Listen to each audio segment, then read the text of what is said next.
मध्य प्रदेश विधानसभा चुनाव से पहले सवाल यही है कि कांग्रेस की तरफ से तो कमलनाथ सीधे तौर पर मुख्यमंत्री चेहरे के तौर पर नजर आ रही हैं, लेकिन बीजेपी किसको मुख्यमंत्री पद देगी अगर चुनाव जीत जाती है। और चांसेस भी कई ज़्यादा बढ़ चुके हैं बीजेपी के जीतने के।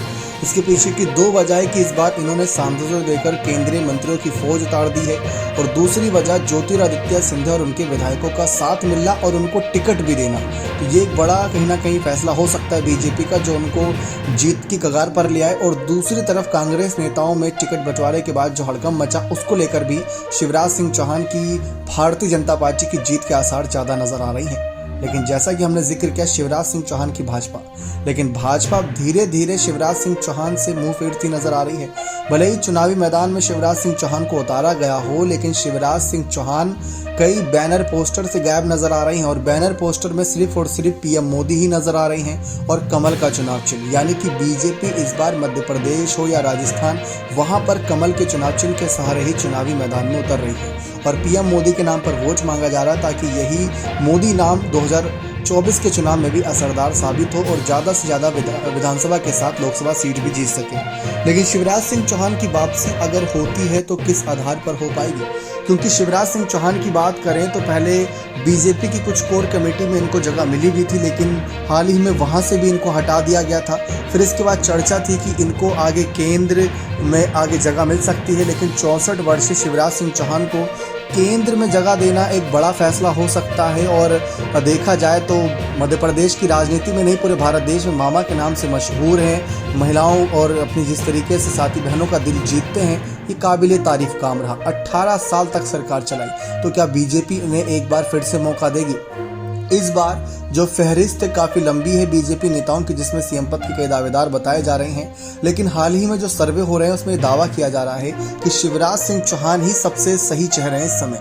और उसमें एक नाम और एक एंट्री हुई थी ज्योतिरादित्य सिंधिया की, और इस बीच एंट्री हुई थी नरोत्तम मिश्रा की, साथ ही साथ नरेंद्र सिंह तोमर की। लेकिन उन नामों को जनता ज़्यादा स्वीकार नहीं कर रही है। जनता के बीच जो ज़्यादा नाम नजर आए वो हैं शिवराज सिंह चौहान और सिंधिया के। सिंधिया को चुनावी मैदान में उतारा नहीं गया, शिवराज सिंह चौहान नजर आ रही हैं। अब शिवराज सिंह चौहान अगर मुख्यमंत्री पद पर वापसी कर सकते हैं तो उसके पीछे की करीब 3 बड़ी शर्तें हैं। पहली बड़ी शर्त यह है कि शिवराज सिंह चौहान को सबसे पहले तो बीजेपी को चुनाव जिताना होगा।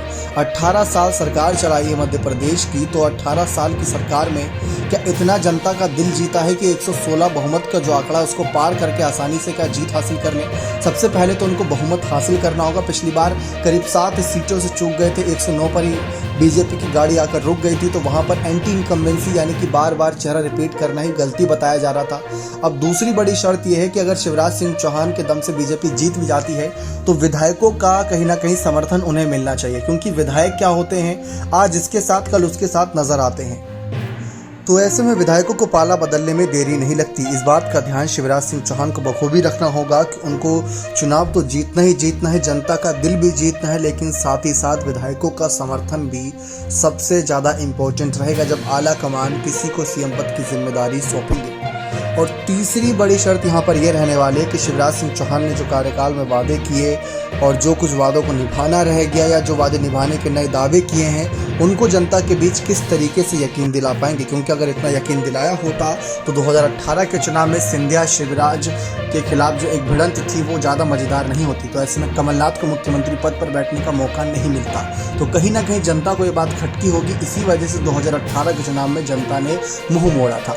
जैसा कि बार बार यही बात की जा रही है कि कर्नाटक चुनाव में जो हाल हुआ था बीजेपी का, वही हश्र मध्य प्रदेश चुनाव में होगा। तो इस बात का ध्यान रखना होगा बीजेपी को। वहाँ पर भी एंटी इनकम्बेंसी यानी कि बार बार चेहरा रिपीट करना, दूसरी तरफ विधायकों की जोड़ तोड़ की राजनीति करना, उन सबसे बचना चाहिए था। लेकिन यहाँ मध्य प्रदेश में हुआ है, तो इन सब बातों को अलग रख के कुछ अलग अंदाज में चुनाव लड़ना होगा, ताकि जनता का ध्यान उस तरफ ना जाए। अब कई दावे तो किए गए हैं शिवराज सिंह चौहान के द्वारा, लेकिन देखते हैं उन दावों का क्या रहेगा हश्र जब वह जनता के बीच उतरेंगे। तो ऐसे में शिवराज सिंह चौहान पर सबकी नजरें रहने वाली हैं, और खासकर बीजेपी आला कमान पर सबकी नजर रहेंगी कि चुनाव जीतने के बाद वह किसको आगे बढ़ाएंगे। अब बात करें अगर हम सर्वे की, तो सर्वे तो इस समय 50% बीजेपी कांग्रेस के हक में नजर आ रहे हैं। लेकिन जैसे पिछली बार हालात बन गए थे, सपा की वजह से कांग्रेस को आगे आना पड़ा था, उनको फिर एक तरीके से बहुमत मिल गया था, किस तरीके से बसपा ने भारी समर्थन कर दिया था।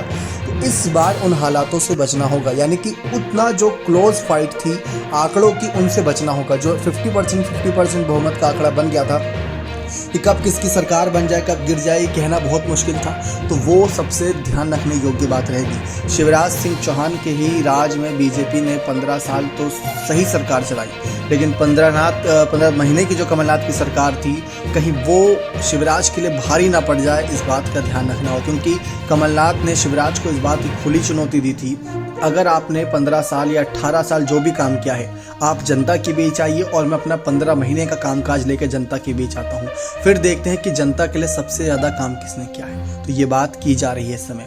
और सबसे बड़ी बात, जैसा कि आप जानते हैं कि शिवराज सिंह चौहान ही नहीं एंटी इनकम्बेंसी का शिकार हैं, बल्कि पीएम मोदी को घेरने का काम जिस तरीके से किया गया इस बार, वो भी एक सवाल निशान बना हुआ है। पीएम मोदी को घेरा जा रहा है। विपक्षी दलों की नज़रें तो विधानसभा चुनाव पर तो है ही, वहाँ पर रार मच गया, लेकिन शिवराज सिंह चौहान या फिर तमाम ऐसे बड़े चेहरे रहे जिनको बीजेपी के खिलाफ जमकर घेरा गया, लेकिन पीएम मोदी को घेरने का काम भी किया जा रहा है। उनकी छवि पर भी आंच आ रही है। भले ही बीजेपी इस समय मध्य प्रदेश में पीएम मोदी का चेहरा दिखा रही हो और स्टार प्रचारकों की लिस्ट में सबसे ऊपर उनका नाम हो, लेकिन हर कोई जानता है कि पीएम मोदी को भी घेरने का काम हुआ है।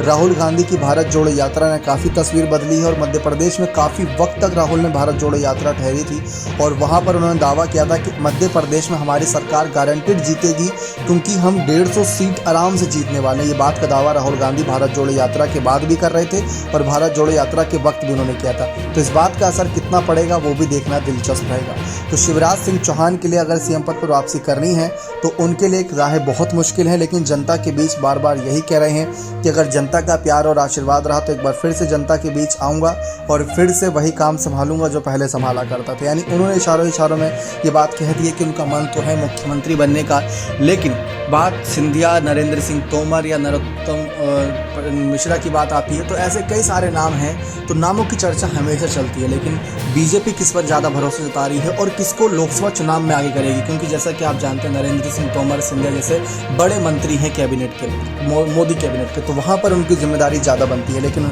अगर सिंधिया को स्टार प्रचारक, नरेंद्र सिंह तोमर को विधायक की एक भूमिका देना चाह रही है बीजेपी, तो उसके पीछे भी कोई ना कोई मंशा होगी।